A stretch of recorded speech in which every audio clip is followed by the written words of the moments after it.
فاتحة من التعليم والتعلم الإفادة والاستفادة والنفع الانتفاع إلى الأرواح والدين وديكم وأمواتنا وأمواتكم وأموات المسلمين خصوصا إلى روح قطب الإرشاد الحبيب عبد الله الحداد ثم إلى أرواح أولياء الكون أجمعين خصوصا أولياء هذه البلدة ومن عمر هذا المسجد وعبد الله فيه وحضر في المجلس سابقا ولاحقا الله تغشاهم من رحمة وفرهم بركاتهم وأسرار منورهم إلى حضرة النبي محمد صلى الله عليه وسلم. الفاتحة. بسم الله إياك نعبد وإياك نستعين الصراط المستقيم صراط الذين أنعمت عليهم غير المغضوب عليهم ولا الضالين آمين. بسم الله الرحمن الرحيم. الحمد لله رب العالمين والصلاة والسلام على سيد المرسلين وعلى آله وصحبه أجمعين. قال المصنف رحمه الله نفعنا به وبعلوم في الدار آمين. رضي الله عنكم. وإذا أكلت أو شربت فابدأ بسم الله واختم الحمد لله وكل واشرب بيمينك. وإذا قدم إليك الطعام فقل اللهم بارك لنا فيما رزقتنا وأطعمنا خيرا منه إلا أن يكون لبنا فقل وزدنا منه فإنه لا شيء خير منه كما ورد. وعليك بغسل اليدين قبل الطعام وبعده وبتصغير اللقمة وتدقيق المضغ ولا تمدن يدك إلى الطعام حتى تبتلع ما في فمك وكل من نواحي القسعة ولا تأكل من وسطها فإن البركة تنزل عليه. وإذا سقطت لقمتك فأمد ما بها من أذى ثم كلها ولا تدعها لشيطان. والعق أصابعك والكسع بعد الفراغ وكل بالسبابة والوسطى والإبهام. وإن احتجت إلى الاستعانة بالبكية في نحو الأرض فلا بأس إلى آخر ما قال رضي الله عنه وأرضاه. بسم الله والحمد لله والصلاة والسلام على رسول الله سيدنا مولانا محمد بن عبد الله وعلى آله وصحبه ومن والاه ولا حول ولا قوة إلا بالله. قال المصنف رحمه الله نفعنا به وبعلوم في الدار آمين. وإذا أكلت dan jika kamu makan au syaribta atau jika kamu minum fabda maka mulailah bismillah dengan membaca bismillah wakhtim dan akhirilah bi alhamdulillah dengan membaca alhamdulillah wa kul washrab dan makan serta minumlah biyaminik dengan tangan kanan kamu. Wa idza guddima ilaika ta'am dan jika diajukan kepada kamu makanan fakul maka bacalah Allahumma barik lana ya Allah berkati bagi kami fima razaqtana di dalam apa yang telah engkau berikan rezeki kepada kami wa at'imna dan berilah makan kami khairan minhu lebih baik darinya illa kecuali an yakuna labanan menjadi makanan itu berupa susu fagul maka ucapkanlah wazidna minhu dan tambahilah aku darinya fa innahu maka sesungguhnya itu susu fa innahu maka sesungguhnya la syai'a tidak ada sesuatu khairun minhu yang lebih baik daripada susu kama warad sebagaimana diriwayatkan.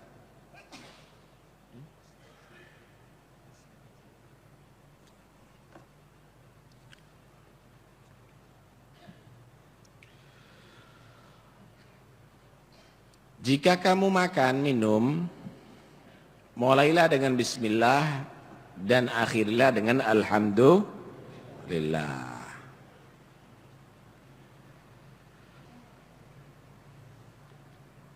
Seseorang jika memakan makanan atau minum minuman tanpa diawali bismillah, maka akan dibarengi dengan setan. Dan jika membaca bismillah, maka setan akan menghindar daripada dia. Demikian juga dalam segala hal, karena setan itu diberi izin oleh Allah untuk bersekutu dengan manusia dalam urusan harta, bahkan dalam urusan anak-anak mereka. Wasyarikhum fil amwali wal aulad, kata Allah. Bersekutulah kamu dengan manusia di dalam harta benda mereka dan juga dalam anak-anak mereka.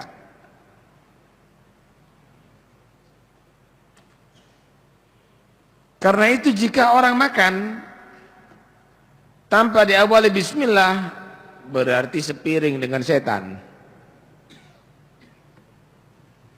Kalau dia pakai pakaian tanpa diawali bismillah, berarti secari dengan setan.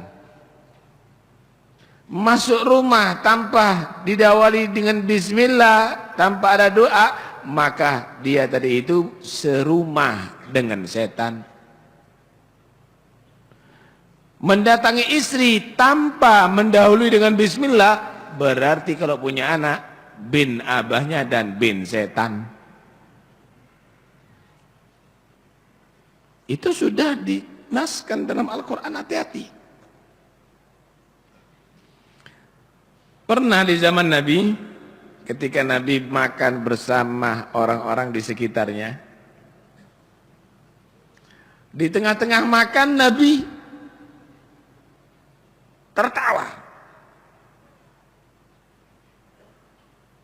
Sahabat heran, apanya yang lucu ya Rasul? Di antara kamu tadi ada yang makan gak baca bismillah, aku lihat setan juga ikut menikmati ya dari situ.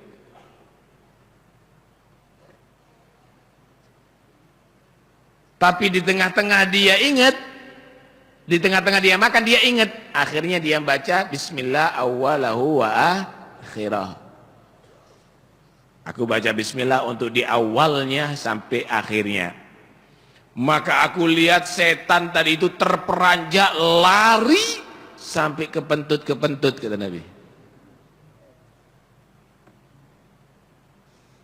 Tapi Nabi yang tahu setan. Nah kalau kita kok nggak bisa kelihatan sama setannya mungkin ya. Nggak, yang jelas setan itu nggak bisa dilihat oleh kasat mata. Begitu juga jin. Innahu yarunakum min haitsu la tarawnahum, kata Allah. Itu makhluk itu tidak bisa melihat kamu.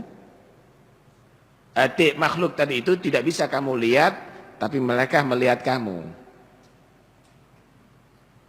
Karena itu kalau ada orang ngelihat jin kemudian digambar, inilah gambarnya jin, bohong. Bohong, jangan mau digoblok-goblok. Loh, kadang-kadang orang kok bisa melihat itu penampakan, bukan aslinya. Aslinya nggak bisa dilihat. Pasti, kecuali nurun nubuah. Kecuali dengan cahaya kenabian bisa. Terus apa itu? Itu sama dengan orang topengan. Kalau ada orang topengan gajah misalnya, kepala gajah, apakah asli gajah? Enggak, itu topengan, enggak asli.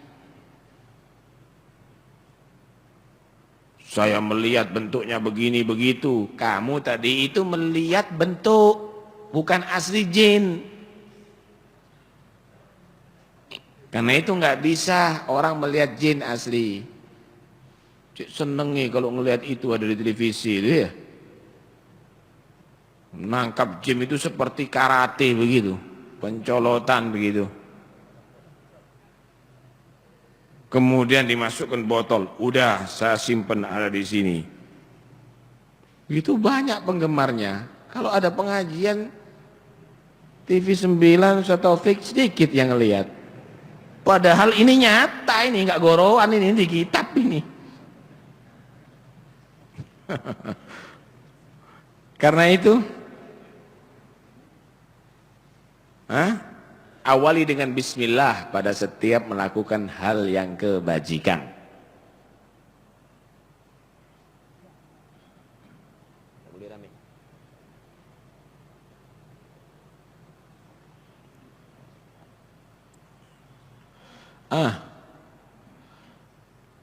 Imam Ghazali menceritakan ada dua setan. Setan pertama, dia ditugaskan untuk menggoda orang yang soleh. Setan yang kedua ditugaskan untuk menggoda orang yang nggak soleh. Setelah sekian lama, setan itu saling ketemu. Yang ditugaskan untuk orang yang soleh ini kelihatan kurus gitu, pucet, lemes gitu. Sedangkan kepada orang yang nggak soleh ini, sehat, segar, mumpluk kata orang Jawa, pipi nih. Tanya kepada yang setan yang ditugaskan kepada orang soleh, sakit apa kamu? Kamu kenapa kok begini? Dulu ketemu kita melaksanakan, baru mulai melaksanakan tugas, kamu lebih sehat dari saya. Aduh, kata dia, selama saya sama dia ini payah tadi. Maksudnya apa? Setiap makan baca bismillah. Sekian bulan atau sekian tahun sama saya dengan dia tidak pernah makan saya. Kenapa? Setiap dia makan baca bismillah. Setiap dia berpakaian baca bismillah. Jadi selama sekian tahun saya tidak pakai pakaian. Kademen terus. Masuk angin terus. Kalau masuk rumah baca bismillah. Akhirnya aku ada di luar, kehujanan, kepanasan, alhasil nggak ngasih kesempatan sama sekali sama aku. Lah kamu kok gemuk? Vitamin apa ini yang kamu makan? Kata dia, wow, kalau temanku ini hebat, kata dia.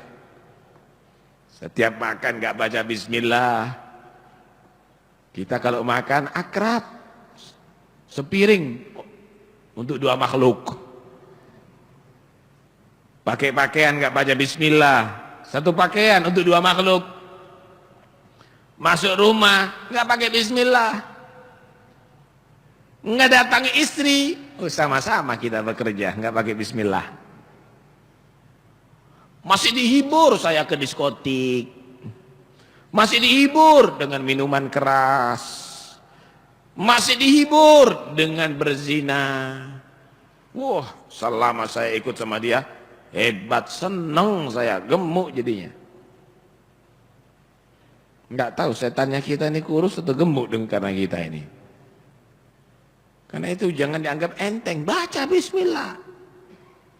Asal minum aja. Baca bismillah, jangan asal makan. Akhiri dengan alhamdulillah. Kenapa? Karena sesungguhnya yang datang kepada kamu itu rizki yang Allah berikan kepada kamu. Faham gak rizki yang Allah berikan kepada kamu itu?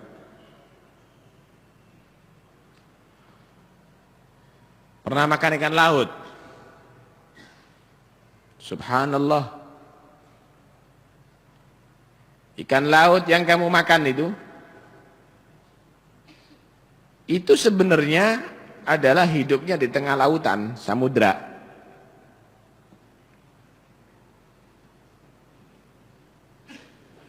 Tapi karena sudah jadi rezeki kamu, ikannya cari kamu. Dikirim sama Allah ikan dari itu, kena jaring oleh nelayan sampai ke pantai, kemudian dibagi-bagi, tongkol masak semuanya dikirim kepada kamu. Dibagi-bagi, bagian kamu tadi itu udah dicatat, udah ditentukan oleh Allah. Akhirnya dikulak sama meracang sampai ke rumah kamu, masuk ke mulut kamu. Kamu bisa bayangkan kalau kepingin makan tongkol harus ke tengah laut.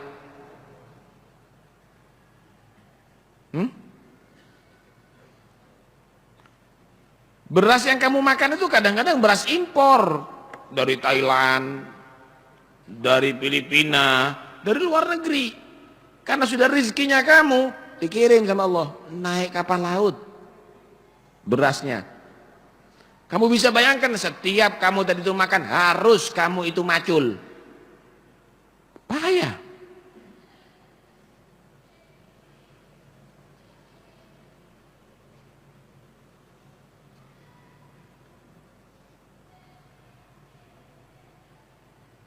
Kemudian kalau kamu lihat juga air yang kamu minum, subhanallah. Air yang kamu minum ini nggak ada ceritanya air naik ke atas ya, tanpa alat. Nggak ada ceritanya air itu naik ke atas tanpa alat. Kalau kamu lihat air 1 sendok aja, kamu jatuhkan begini, jatuh ke bawah. Kamu tuangkan, jatuh ke bawah. Tapi bagaimana Allah memberikan kamu kemudahan, air yang ada di bawah bumi keluar ke atas. Air dari bawah bumi keluar ke atas. Jadinya sumber. Sampai akhirnya subhanallah mengalir ke rumah kamu. Terus demikian memberikan keperluan dan kebutuhan kamu air. Kamu bisa bayangkan kalau mau mandi harus gali 6 meter. Kalau mau minum harus turun sampai 7 meter. Payah hidup ini. Tapi bagaimana Allah subhanahu wa ta'ala kasihkan gampang kepada kamu. Karena itu kalau baca doa diantaranya doanya min ghairi haulin minni wala quwwah. Alhamdulillah alladzi at'amana wa sagana min ghairi haulin minni wala quwwah. Segala puji bagi Allah yang telah memberi makan aku, telah memberi minum aku tanpa daya dan tanpa kekuatan, enak enteng disediakan oleh Allah, diservis. Gampang kan? Buah-buahan, masa pernah nanam kamu? Dikasih gampang, pekerjaan kamu dapat rezeki, bisa beli anggur, bisa beli apel, anggurnya anggur Australia, apelnya apel Australia, anggur Amerika, kirim dari luar negeri. Itu semata-mata Allah menghendaki Anda semuanya adalah supaya bisa lebih serius ibadah kepada Allah. Wes ojo bingung, Allah yang sudah jamin rezeki kamu. Allah yang sudah jamin rezeki kah? Kamu. Jangan bingung, semuanya sudah disediakan sebelum wujudnya kamu. Ma uridu minhum min rizqin wa ma uridu ayyut'imun. Innallaha war-razzaqu dzul quwwatil matin. Aku tidak minta kepada manusia untuk memberi rezeki aku, kata Allah. Tapi aku Allah subhanahu wa ta'ala yang menjamin rizki mereka.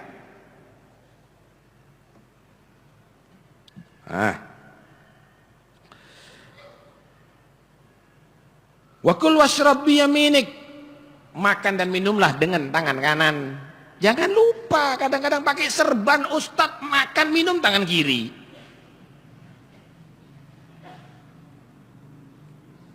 La ta'kul bishimalik. Fa inna syaitana ya'kulu bishimal. Jangan kamu itu makan dengan tangan kiri, karena itu perbuatan setan makannya dengan tangan kiri. Artinya orang yang makan dengan tangan kiri nggak nurut Nabi, tapi dia tadi itu bersifat seperti setan yang selalu melanggar ajaran agama.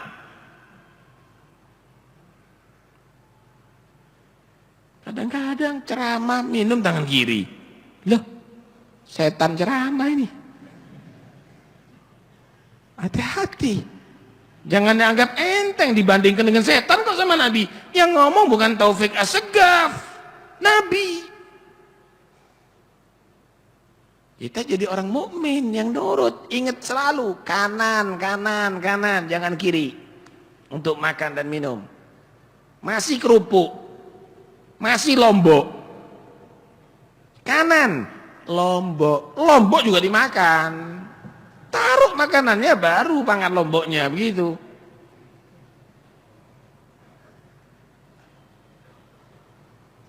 Rokoknya kanan, minumnya kiri. Rokok sebelah kanan, minum kopi pakai tangan kiri. Lah, setan rokokan ini.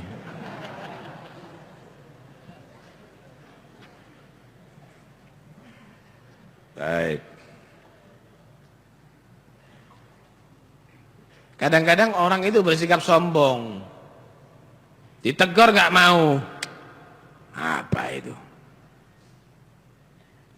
Pernah terjadi itu di zamannya Nabi itu. Satu orang makan dengan tangan kiri.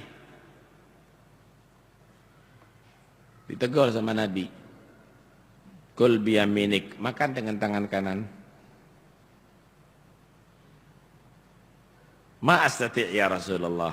Saya nggak bisa tangan kanan ya Rasulullah. Sudah biasa kiri. Sombong, nggak nurut sama Nabi.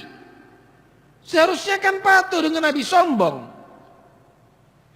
Maka Nabi beri pelajaran, mas tatokta, kamu nggak akan bisa. Udah, nggak mungkin bisa lagi dengan tangan kanan. Langsung tangan kanannya kaku, saudara. Jadi nggak bisa ditekuk kalau makan dengan tangan kanan. Langsung kaku kalau makan dengan tangan kanan, kepalanya yang ke bawah menuju ke tangannya. Hati loh. Jangan dibuat enteng, kualat sama Nabi. Loh, kalau tidak nampak kualatnya di dunia, tetap disiksa di neraka. Kualat di neraka lebih bahaya. Kualat ada di akhirat lebih bahaya. Pernah juga ada satu hadis Nabi sallallahu alaihi wasallam bersabda, "Innal malaikata tada'u ajnihataha li talibil ilmi ridan bima yasna'." Sesungguhnya para malaikat itu menghamparkan sayap-sayapnya untuk orang yang mencari ilmu karena senang, ridho dengan perbuatan mereka. Ada orang nggak senang dengan orang belajar ilmu, sambil dia menyatakan, oh ya, malaikat menghamparkan sayapnya, sekarang aku pakai sandal yang ada pakunya biar tak robek-robek sayapnya malaikat. Ini hadisnya Nabi dibuat hinaan, dibuat mainan. Saat itu Allah buka hijab telinganya, setiap saatnya kedengaran keberan suaranya sayapnya malaikat. Sampai akhirnya hilang akal, pingsan, mati sulh khotimah itu orang. Hati-hati. Jangan dibuat main-main. Kalau dengarkan hadis, ajaran agama terima, jangan dibuat main-main. Jujur kayak guyonan. Al-amru jid, urusan agama ini serius, bukan untuk main-main. Begitu lenan.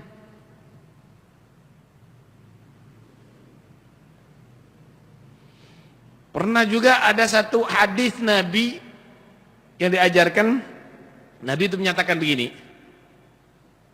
idza gama ahadukum idza bata ahadukum thumma istayqadha min manamihi fala yaghmis yadahu fil ina'i hatta yaghsilaha thalathan fa innahu la yadri aina batat yaduhu. Idza qama ahadukum min manamihi, jika ada seseorang yang bangun dari tidurnya, maka jangan langsung tangannya dimasukkan ke air sehingga dia mencuci di luar air tadi itu 3 kali, karena dia nggak tahu ada di mana tangannya ketika dia tidur. Mungkin masuk kepada kemaluannya, mungkin kena najis, sehingga tangan tadi itu tidak menajiskan air yang sedikit. Ini orang sombong, meledek hadis. Saya tahu di mana tangan saya kalau tidur, saya tahu. Walat dia. Akhirnya bangun daripada tidur, tangannya maaf masuk ke duburnya. Nggak bisa dikeluarkan. 3 hari mati dia. Jangan buat main-main deh. Ini orang-orang liberal itu biasanya itu, yang suka main-main ayat Al-Quran dan hadis Nabi. Nanti lihat nanti kau, teruskan, bisa su'ul khotimah kau nanti. Ayat Al-Quran, hadis Rasulullah bukan untuk dipermainkan, patuhi. Allah memerintahkan Nabi Muhammad untuk diikuti. Jangan dibuat bahan tertawaan. Sebentar lagi kau akan ditertawai nanti di akhirat. Orang mukmin kok sifatnya seperti Yahudi dan Nasara begitu? Hah? Jadi kita lihat Anda, na'udzubillah min dzalik, kalau Anda lihat dibuat main-main hadis, tertawa, seakan-akan dia lebih berakal daripada ayat Al-Quran dan hadis Rasulullah. Ini orang tertipu. Ini orang tertipu. Sama dengan laron tertipu. Dia anggap api itu adalah terang. Dia anggap lampu itu adalah terang. Jika dekat dengan terang, itu adalah satu kenikmatan. Lari ke api, lari ke lampu merkuri, terbakar dia. Itulah gambaran orang-orang yang sok alim, sok ngerti, akhirnya membicarakan ayat, membicarakan hadis, diakal-akalkan, dia menganggap akalnya lebih daripada ajaran Allah dan Rasul. Nanti mereka akan terbakar itu, saudara. Hati, ya, nggak usah ikut-ikut yang model begitu. Ya. Muskilnya, saudara, muskilnya. Tahu muskil nggak?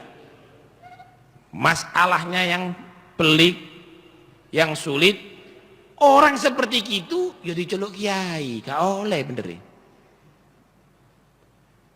Kiai itu sama dengan wali. Kalau dulu itu kalau ada menyebut kiai, wali. Gue guyonan ayat hadis kiai. Bukan kiai, setan namanya itu. Hati-hati. Jangan mau main-main dengan nama-nama yang bagus itu. Itu nama bukan karangan. Itu nama yang memang Allah Subhanahu wa ta'ala jadikan masyarakat umum untuk menghormati, untuk mentakdim. Bukan dipakai dengan orang-orang yang justru mempermainkan ajaran agama tadi itu. Pilih-pilih yang benar ya. Jangan Anda mengucapkan wali kepada orang yang bukan wali. Kalau jangan Anda tadi itu mengangkat kiai yang bukan berakhlakan kiai. Itu sama dengan Anda memanggil orang jual obat dokter. Ngeracun nantinya. Baik, saya teruskan. Wa idza quddima ilaika ta'am, kalau kamu tadi itu diajukan kepada kamu itu makanan, fakul, maka baca doa ini. Allahumma barik lana fima razaqtana. Ya Allah, berkati bagi kami daripada apa yang telah Engkau berikan rezeki kepada kami. Ada rezeki enggak ada berkah? Bisa jadi penyakit. Bisa jadi malapetaka. Mungkin ya, mungkin. Coba kamu teliti. Mungkin. Kenapa sekarang banyak orang sakit? Selain makanannya tadi itu adalah banyak bercampur bahan kimia, nggak baca bismillah, nggak baca doa, nggak minta berkah dalam makanannya, langsung aja disantap rawon nih, mencret balik. Baca doa, bukan hanya makanan saja, tapi berkah dalam makanan itu supaya sehat, supaya jadi energi yang bisa digunakan untuk ibadah kepada Allah Subhanahu wa ta'ala. Minta berkah daripada Allah berikan rizki dari itu.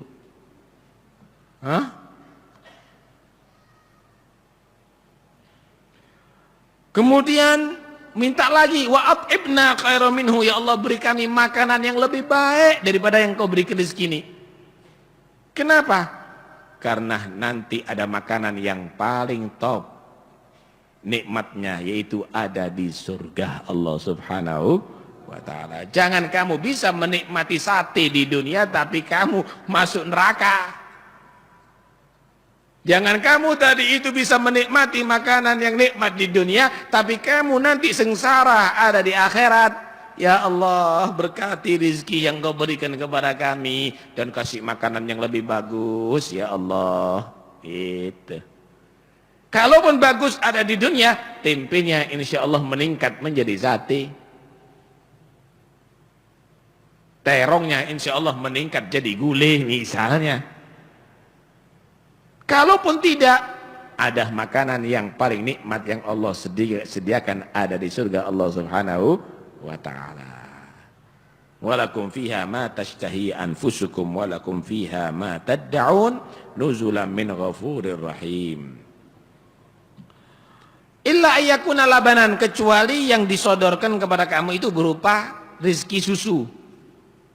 Karena susu itu bisa jadi minuman sekaligus bisa jadi makanan, proteinnya tinggi. Hah? Bisa jadi makanan, bisa menjadi minuman. Karena itu kalau baca makanan selain susu ditambahi wa at'imna khairan minhu. Ya Allah berkati ini makanan, kasih makanan yang lebih baik. Tapi kalau susu lain lagi. Maka doanya Allahumma barik lana fi ma razaqtana, ya Allah berkahi daripada Engkau apa yang Engkau berikan rezeki kepada kami. Wazidna minhu, dan tambahilah aku dari ini rezeki. Kenapa? Khairul rizq al-laban, kata Nabi, sebaik-baik rezeki yaitu makanan berupa susu, karena susu itu bisa dibuat minum menghilangkan dahaga, sekaligus bisa dibuat makan menghilangkan lapar. Fa innahu, maka sesungguhnya la syai' khairan minhu kama warad, tidak ada yang lebih baik daripada itu susu.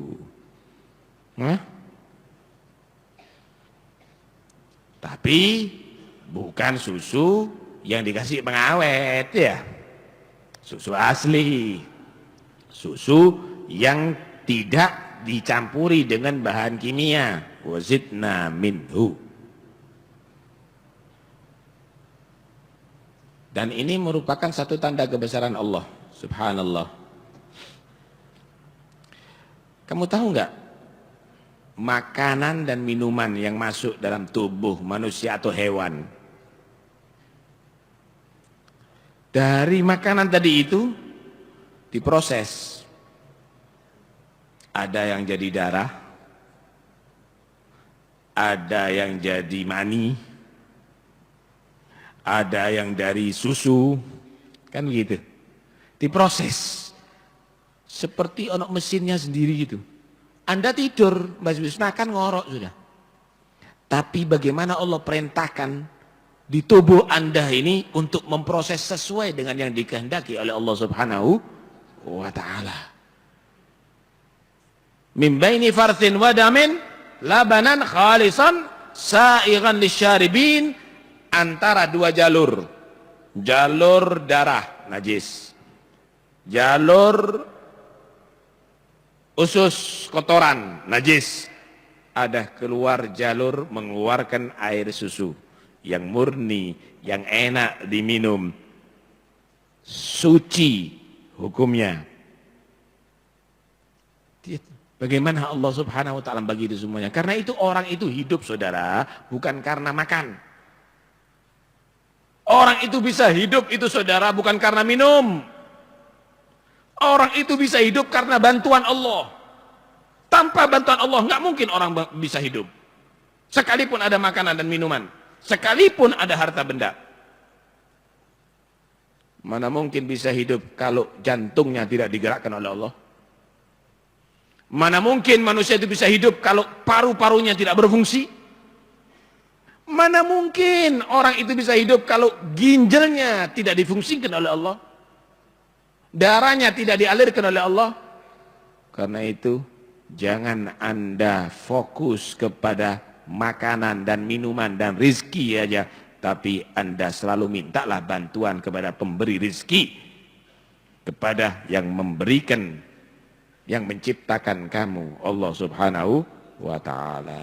Semoga insyaallah kita semuanya menjadi hamba-hamba yang bisa kembali kepada Allah. Amin Allahumma amin.